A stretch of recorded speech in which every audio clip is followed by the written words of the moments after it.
டேய் பார்த்து செய்ய மாட்டேன், கண்ணை எங்க வச்சு பாக்குற?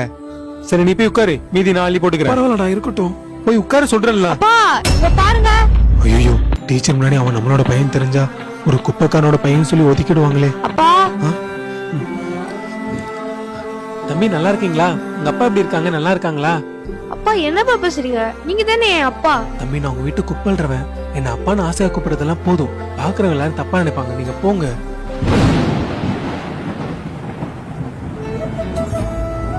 கிஷோர், யார்டா இவரு?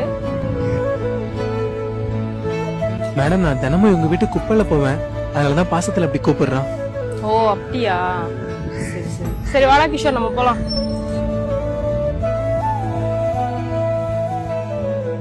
டேய் லூசாடா நீனு, பெத்த புள்ளைய புள்ளன்னு சொல்லிட்டு இருக்க.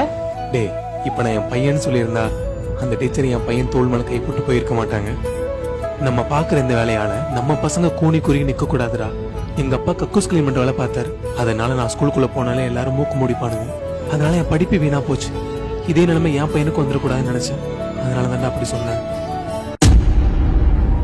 என்னங்க பேசுறீங்க? மதுரையில ராமசாமின்னு ஒருத்தர் குப்பள்ளி தன் பொண்ணை கலெக்டர் ஆக்கியிருக்காரு.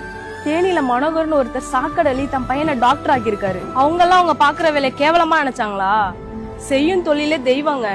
மத்தவங்க என்ன வேணாலும் நினைக்கட்டும், ஆனா உங்க உழைப்ப நீங்களே கேவலமா நினைக்காதீங்க.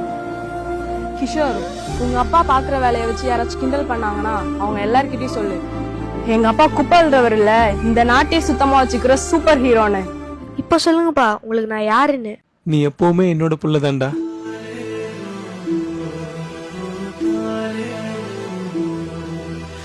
அப்பாவை மன்னிச்சிருடா.